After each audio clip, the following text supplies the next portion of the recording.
cliquez sur Nouveau projet, sélectionnez le modèle, ensuite sélectionnez la photo. La photo se place au-dessus du modèle. Pour déplacer la photo, glissez avec la souris en maintenant le bouton gauche enfoncé. OK. Ou alors, saisissez une valeur ici. Gauche, je vais mettre à 0. Et je tape sur la touche Entrée pour valider. Sommet, je vais mettre à 0. Et je tape sur la touche Entrée pour valider. Enfin, troisième option, je clique sur la case, je maintiens le bouton gauche enfoncé et je glisse la souris vers le haut ou vers le bas. Gauche-droite. Et là, vers le haut ou vers le bas pour faire au bas.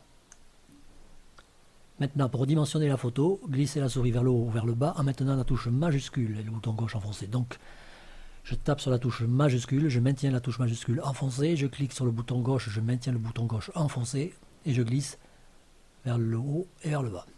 J'ai gardé les proportions parce que cette case est cochée. Si je décoche,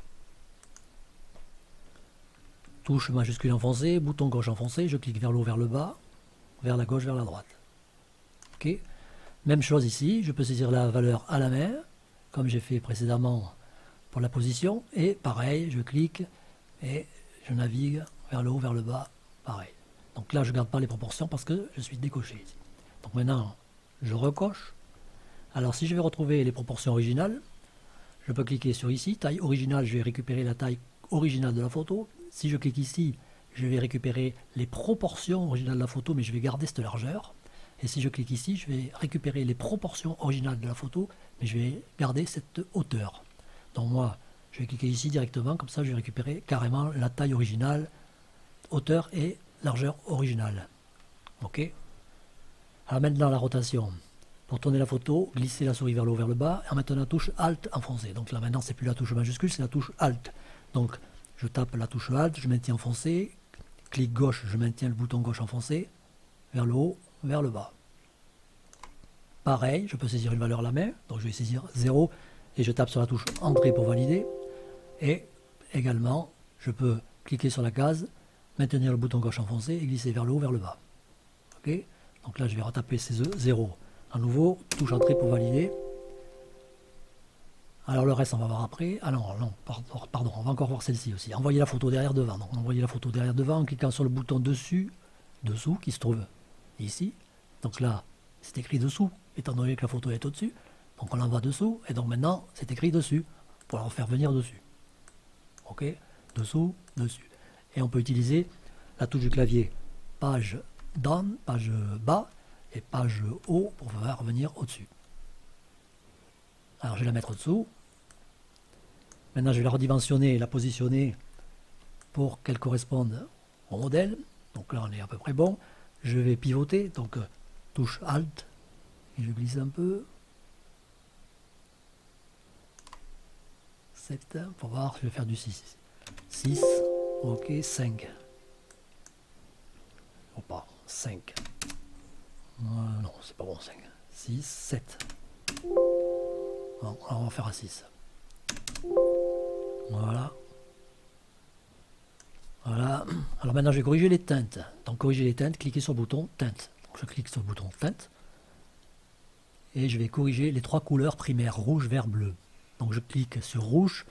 Il faut que je fasse correspondre la luminosité du visage avec la luminosité du reste du modèle. Donc, je peux diminuer, augmenter ici, ou alors utiliser la roulette de la souris. Hein. Si je me mets au-dessus de la photo et que j'utilise la roulette de la souris, je vais faire un zoom.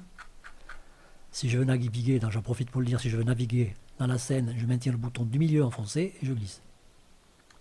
Donc zoom, roulette de la souris, et lorsque je me mets ici, roulette de la souris, c'est pour changer les valeurs. Alors là, je vais me mettre en...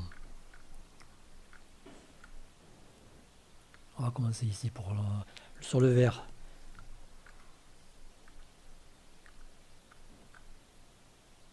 Le bleu. Pour voir le résultat corrigé, j'appuie sur corriger. Là, pour voir l'original, c'est original ici, corriger. Alors pour passer du corrigé à une couleur, je peux taper sur la touche espace, espace, espace. Bon, j'étais sur le bleu, mais si j'étais sur le rouge, espace, espace.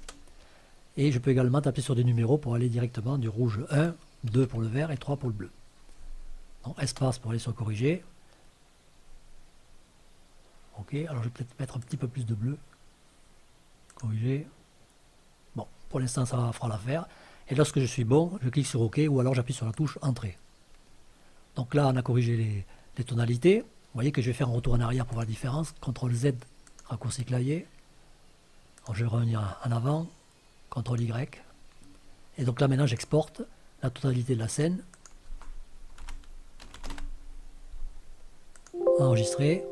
Il existe déjà, j'écrase. Et voilà le résultat. Donc dans la prochaine vidéo, on va faire la même chose, mais de manière plus précise, plus détaillée.